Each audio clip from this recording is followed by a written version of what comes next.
So what's up? Magandang umaga po sa inyong lahat mga kamanok. Again, this is Linyada ng Mamay at nandito ulit tayo upang magbigay ng ilang mga kasagutan sa mga katanungan nyo po na inilalagay dyan sa comment section. So lagi ko lang pong hinihiling sa inyo if ever na nagugustuhan nyo po yung mga advice, yung mga videos, yung mga recommendations, yung mga sagot ko sa inyong mga katanungan. Huwag niyo po sanang kalimutan mga kamanok, wala naman po itong bayad. Don't forget to click the subscribe button, i-like yung video at syempre mag-comment ka na rin ng katanungan mo at sa susunod na video, halika't pag-usapan natin yan. Alright? So, huwag na ito masyadong patagalin. Simulan na po natin kaagad ang mga katanungan na inyong inilalagay dyan sa comment section. So, ang unang katanungan po mga kamanok ay galing kay Boy Kanonoy. Ayan. So, ito yung comment niya. Kamamay, bakit itong binabad kong Jackie Oats? Grabe ang baho. Okay. So, mga kamanok, sa mga newbie tayo, sa mga newbie natin dyan na mag-start pa lang po na mag-ferment o magbabad ng Jackie Oats, okay, dahil sa gusto niyo pong subukan. So, unang-una po, nagpapasalamat po ako at sinusubukan niyo po itong fermented Jackie Oats kasi ako, talagang gamit na gamit ko po itong si Jackie Oats, lalo na pag talagang finerment po natin to. Okay, kasi po ito po ay nagbibigay ng kumpletong bitamina na talagang masasabi ko na wala nang hihigit pa na bitamina, na suplemento sa dami ng taglay na bitamina. Okay, sabihin kong, oo, may mga bitamina na nagbibigay ng ganitong mga bitamina sa ating mga alaga. What I mean is, may mga produkto na nagbibigay ng mga specific lamang na bitamina sa ating mga alaga. Pero si fermented Jackie Oats, mga kamanok, napakarami niyang taglay na bitamina, hindi lang isa, hindi lang dalawa, hindi lang tatlo, hindi lang apat, at hindi lang din po 5 na walang makakapantay sa dami ng bitamina na kaya niyang ibigay.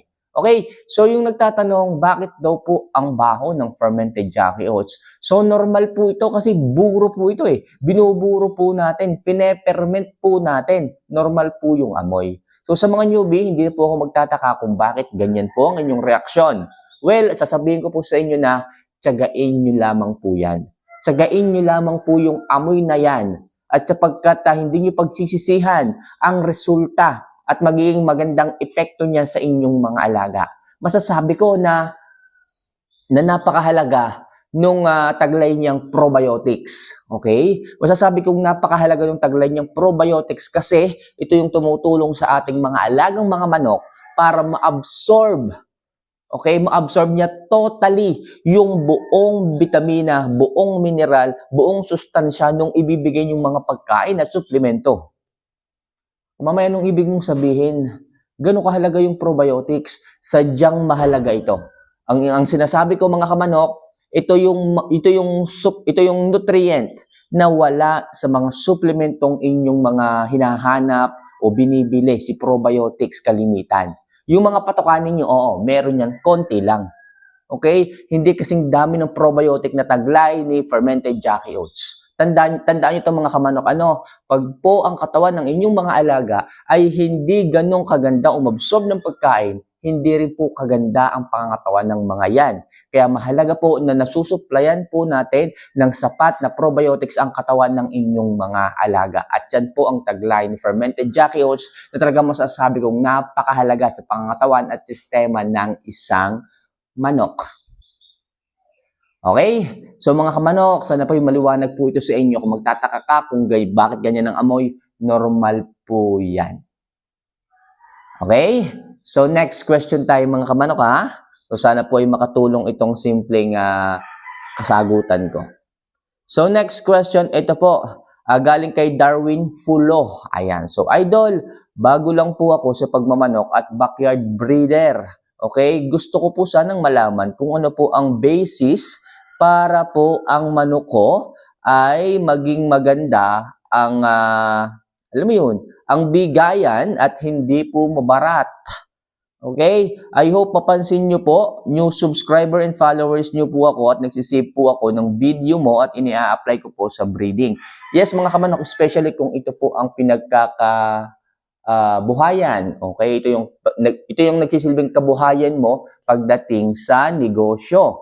Okay? So, yung pagmamanok mo inaalagaan mo at syempre, ibinibigay mo sa mga nag-acquired sa iyo. So, kaso nga, medyo mababa po yung bigayan sa merkado. So ano pong dapat natin gawin kapag ganito? So unang-una mga kamanok, mag-invest po kayo sa materyales. Ito po lagi kong payo sa inyo. Mag-invest kayo sa materyales. What I mean sa mag-invest, maghanap po kayo ng maayos na materyales. Hindi ko sinabing bumili po kayo ng sobrang mahal. Ang akin po ay mag-invest sa magandang materyales. Okay, may nakukuha naman po tayo na maayos, pero hindi naman po kailangan ng sobrang laking pera.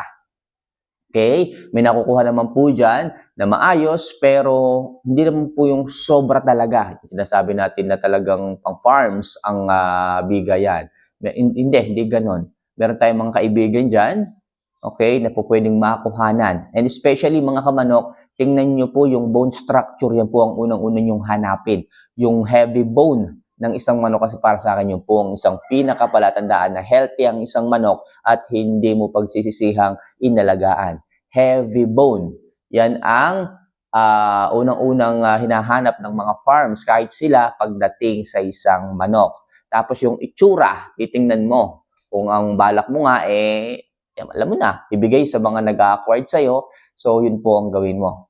Tingnan mo, maayos, balansyadong manok.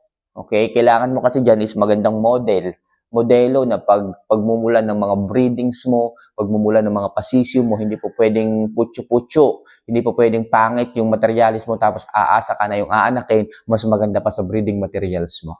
Okay? So, ganun, magsimula ka ng maayos para yung mga aanakin magiging maayos din.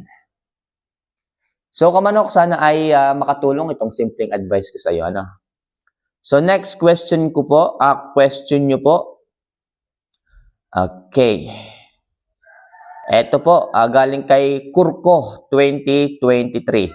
Idol, okay pa bang gamitin sa breeding ang manok na nagka-problema, especially yung pullet? Okay, by accident. Okay, ibig sabihin, nagka-problema yung manok nang hindi po natin sinasadya yung pullet. Okay, so by accident. So actually mga kamanok, pagdating sa breeding, yung iba talagang napaka-meticuloso. Okay? Kaso nga po yung mga backyard breeders, mga kamanok, hindi natin masisisi kung talagang mahal na mahal mo yung isang pullet na yon at hindi mo kayang palitan pagdating sa breeding. Tapos yun nga, hindi natin inaasahan, may nangyaring hindi maganda.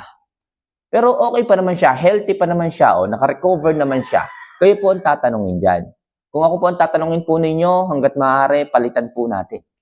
Okay, kaso nga po, minsan yung sentimental value ng isang bagay, kahit ano pang sabihin ng iba, hindi po natin maaalis yan. Okay? Kaya syempre, narito kayo para magtanong at andito ako para i-advise kayo. Tatanungin kita, kung mahalaga yung manok sa iyo, i-breed mo. Kasi ang pagmamanok naman ay hindi para sa sasabihin ng iba.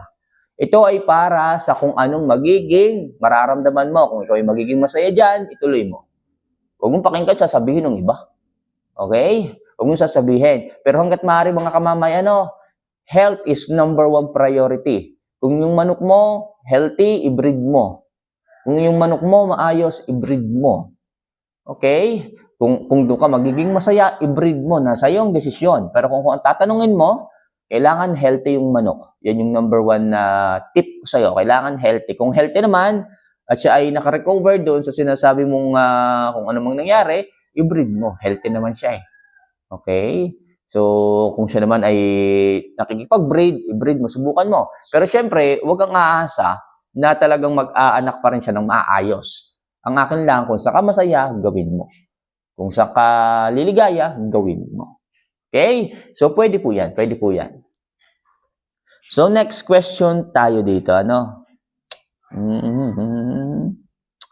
Alright, hanap muna tayo dito. Ito, galing kay Rika Hakika. Ayan, ang dami mong alam, veterinary ka ba? Lahat alam mo? Okay, daig mo pa ang mga big time breeder. Okay, so mga kamanok, vlogger po tayo eh.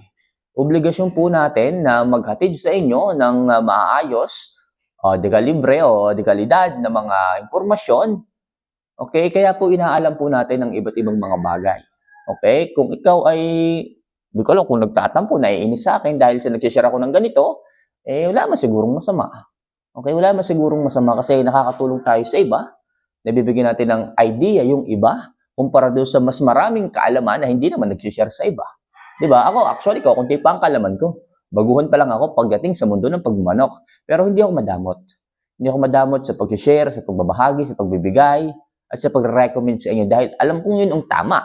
Dahil alam kong yun ang maayos kasi doon ako dumaan eh. Okay, kung kayo man is, yun nga, kung kayo man ay gusto rin mag-share, mas matutuwa ako sa inyo. Mag-share din po kayo at kung alam nyo na kaya nyo po ang kakayahan ko o daig nyo po yung kakayahan ko na mag-share ng knowledge sa iba, masahangaan ko po kayo. Mas magiging masaya pa po ako para sa inyo, para sa atin. Alright? So mga kamanok, maraming salamat po sa tumapos ng video at ikaw na nanonood, kung may katanungan ka, huwag sanang mahihiya na ilagay yan sa comment section at pag-usapan natin yan kasi ang mundo ng pagmamanok ay napakasaya. Okay? Yung mga walang hilig sa pagmamanok, ba na lang po panoodin ninyo.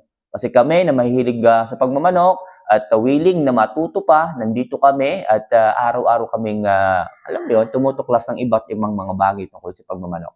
Muli, this is Linyada ng Mamay. See you for our next vlog. Mahal ko po kayo. Paalam.